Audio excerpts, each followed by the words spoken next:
Earlier on this month, I got an opportunity to attend the 4th edition of the World Youth Forum, where youth from all walks of life were ready to use their voices and live their experiences to make change.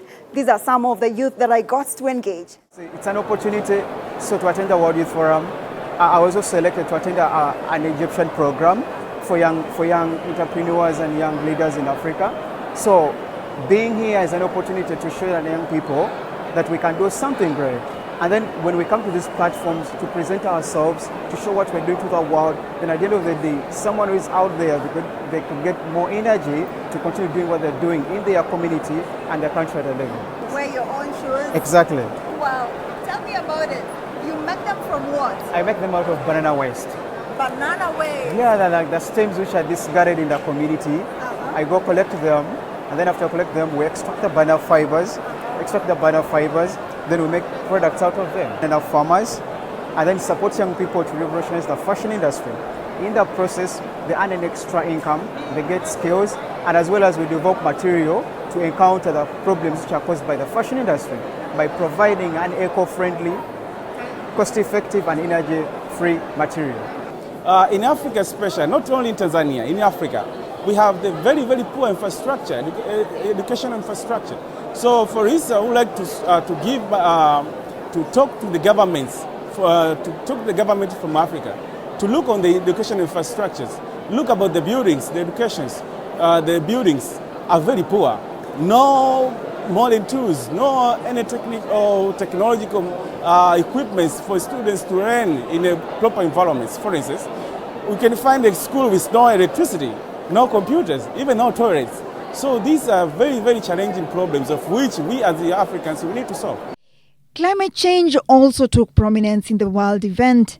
According to Foreign Policy Research Institute report on the impacts of climate change on Africa's economy, Africa, despite contributing only a minute amount of global greenhouse emissions, the African continent suffers adverse effects of climate change to a disproportionate degree.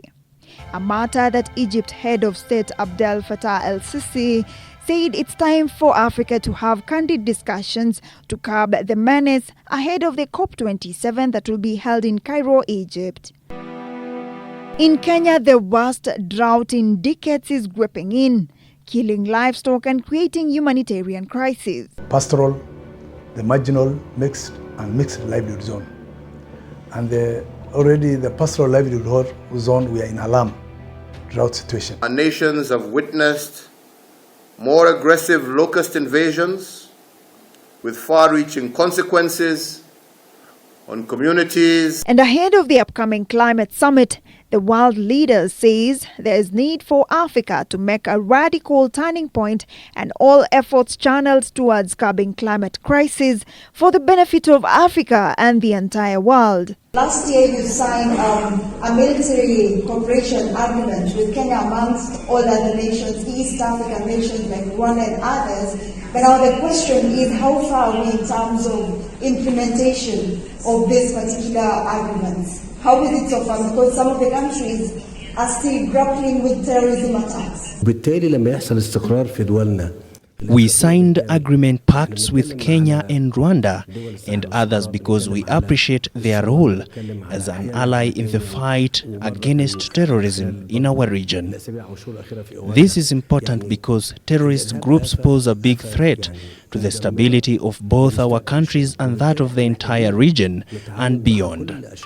We should not allow any ground for terrorists to invade our territories. That is why these agreements with Kenya are important.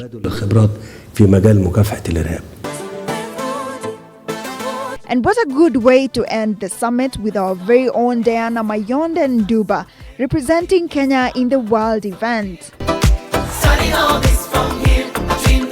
Linda Koskei, K24, Sharm el Sheikh, Egypt.